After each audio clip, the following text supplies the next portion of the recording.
Discrete math with application का chapter number 6 हमने start किया था। आज हम चैप्टर नंबर 6 एक्सरसाइज 6.2 की एग्जाम्पल नंबर 3 डिस्कस करेंगे। एग्जाम्पल नंबर 3 में वो ये कहता है एवल्यूएट द फॉलोइंग परमुटेशन। हमने इसकी परमुटेशन फाइंड करनी है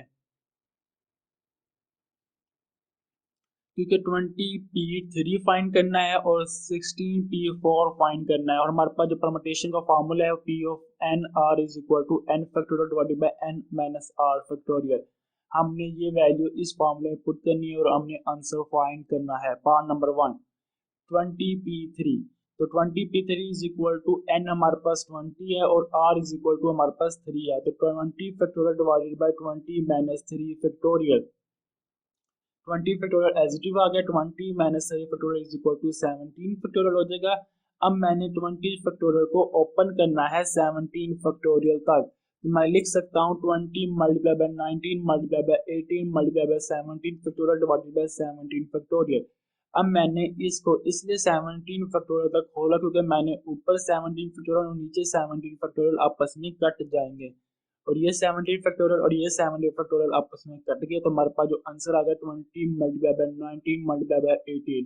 अब 20 multiply by 19 multiply by 18 is equal to 6840 के बराबर होता है। तो हमारे पास पार्ट नंबर 1 का आंसर आ गया 20p3 इज इक्वल टू 6840।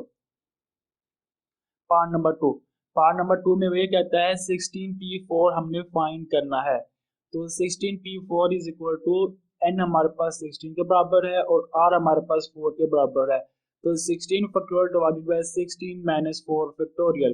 तो 16 factorial divided by 16 minus 4 is equal to 12 factorial होता है। तो 16 फैक्टोरियल को मैं ओपन कर दूंगा 12 फैक्टोरियल तक, तो 16 फैक्टोरियल मल्टीप्लाई बाय लिख सकता हूँ 16 फैक्टोरियल को मैं 16 factorial multiply by 15 multiply by 14 multiply by 13 multiply by 12 factorial divided bye 10 factorial. अब मैंने 16 फैक्टोरियल को 12 फैक्टोरियल तक इसलिए ओपन किया क्योंकि हमारे पास ऊपर और नीचे 12 फैक्टोरियल इकट्ठा हो जाएगा और वो आपस में कट जाएंगे। अब ये 12 फैक्टोरियल और ये 12 फैक्टोरियल आपस में कट गए, तो हमारे पास जो वैल्यू बच जाएगी वो 16 multiply by 15 multiply by 14 multiply by 30, तो 16 multiply by 15 multiply 14 multiply by 30।